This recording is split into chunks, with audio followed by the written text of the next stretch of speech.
क्या आप जानते हैं कि कुछ लोग बहुत कठिन परिश्रम करने के बाद भी बहुत ज्यादा धनवान नहीं हो पाते। नमस्कार दोस्तों, मेरा नाम इंद्रपाल सिंह है और अगर आप इस रहस्य को जानना चाहते हैं तो ये स्टोरी आपके लिए। दोस्तों, एक बार की बात है, एक राजा के पास बहुत बड़ा वन था, जंगल, और उसके मन में विचार आया कि क्यों ना जंगल से कुछ लकड़ियां काटकर, कुछ पेड़ों को बेचकर कुछ धन कमाया जाए। तो उसने एक इश्तिहार निकलवा दिया और उस इश्तिहार में लिखा कि जो भी लकड़हारा हमारे इस जंगल को काटेगा उसको 500 रुपए पर डे के हिसाब से इनाम दिया जाएगा, और जो सबसे अच्छी तरह से लकड़ी काटेगा, सबसे ज्यादा काटेगा, उसको राजा एक स्पेशल पुरस्कार देगा। तो दोस्तों, तरह तरह के लकड़हारे आने लगे। इस तरह से 2 लकड़हारे राजा के दरबार में आए। एक का नाम था रमेश और दूसरे का सुरेश। दोस्तों, रमेश और सुरेश ने अपना काम शुरू कर दिया और पहले ही दिन रमेश ने 20 पेड़ काटे और सुरेश ने मात्र 5 पेड़ काटे। तो जब शाम को मंत्री ने चेक किया कि रमेश ने 20 पेड़ काटे और सुरेश ने 5 पेड़ काटे, तो रमेश को बहुत शाबाशी दी गई और सुरेश को डांट फटकार मिली। दोस्तों, फिर अगला दिन हुआ तो रमेश ने अगले दिन 15 पेड़ काटे और सुरेश ने फिर वही 5 पेड़ काटे। तो दोस्तों, फिर सुरेश को फिर दूसरे दिन भी फटकार मिली। दोस्तों, तीसरा दिन आया। तीसरे दिन क्या होता है, रमेश ने 10 पेड़ काटे और सुरेश ने 5 पेड़ ही काटे। तो दोस्तों, सुरेश को तीसरे दिन भी फटकार मिली। अब दोस्तों, चौथा दिन आया। चौथे दिन रमेश ने भी 5 पेड़ काटे और सुरेश ने भी 5 पेड़ काटे। तो रमेश को तो फिर फटकार मिली कि भाई तू 20 पेड़ काटने वाला आज 5 पे कैसे आ गया। दोस्तों, फिर 5वां दिन हुआ।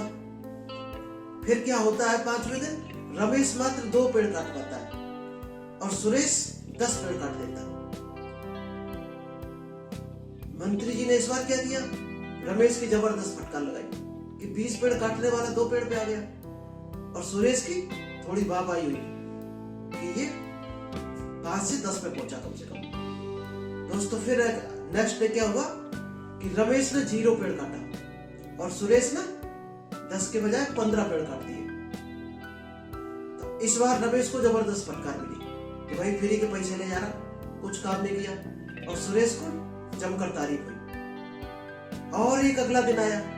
क्या होता है, रमेश फिर 0 पर और सुरेश 20 पर पहुंच जाता है। इस तरह से सुरेश का काम दिन पे दिन बढ़ता चला गया और रमेश कंटिन्यू 0 पे रह गया। 10-12 दिन ये सिलसिला चलता रहा।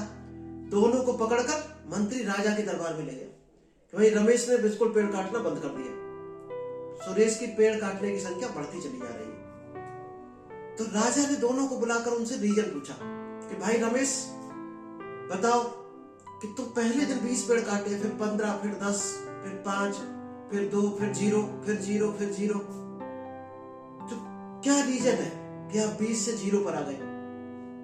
तो रमेश ने कहा कि हमारी कुल्हाड़ी पेड़ काटते काटते धार चली गई है, इसलिए हमारी कुल्हाड़ी अब सक्षम नहीं बची है पेड़ काटने में, इसलिए अब कोई पेड़ हमसे नहीं कट पा रहा। फिर सुरेश को बुलाकर पूछा गया कि भाई तूने ऐसा क्या किया, तेरी कुल्हाड़ी क्या धार नहीं गई।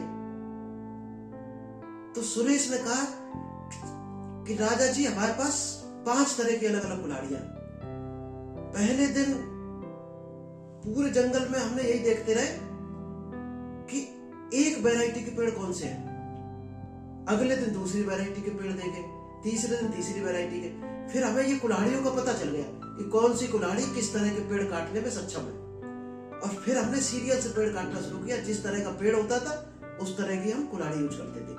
तो हमारे पास 5 कुल्हाड़ियां अलग अलग धार की है। तो दोस्तों, इस कहानी का सारांश यह है कि हमारे प्रोस्पेक्ट अलग अलग होते हैं, इसलिए हमें अलग अलग एजुकेशन लेनी पड़ती है। हर प्रोस्पेक्ट के लिए एक अलग एजुकेशन होती है, और ये एजुकेशन ही हमारी कुल्हाड़ी की धार है। तो दोस्तों, अगर धार हमने प्रॉपर लगा दी तो हमारा काम बहुत आसान हो जाता है। हमें हर क्षेत्र में कामयाब होने के लिए अलग अलग तरह की आपको भी बड़ी कामयाबी चाहिए तो अपनी ट्रेनिंग पर समय दीजिएगा, अपनी एजुकेशन पर समय दीजिएगा, अपनी टेक्निक पर समय दीजिएगा, क्योंकि हमें हार्ड वर्क कभी सफल नहीं बनाता है, हमें तो स्मार्ट हार्ड वर्क सफल बनाता है। तो दोस्तों, अगर ये कहानी आपको पसंद आई हो तो अपने 5 दोस्तों को जरूर शेयर कीजिएगा। और हाँ, अगर इस तरह की और बेहतरीन कहानी आप जानना चाहते हैं, अपने आप को एक बेहतरीन नॉलेज लेना चाहते हैं, तो हमारे YouTube चैनल को अभी सब्सक्राइब करके बेल आइकन दबा लीजिएगा। Thank you, all the best.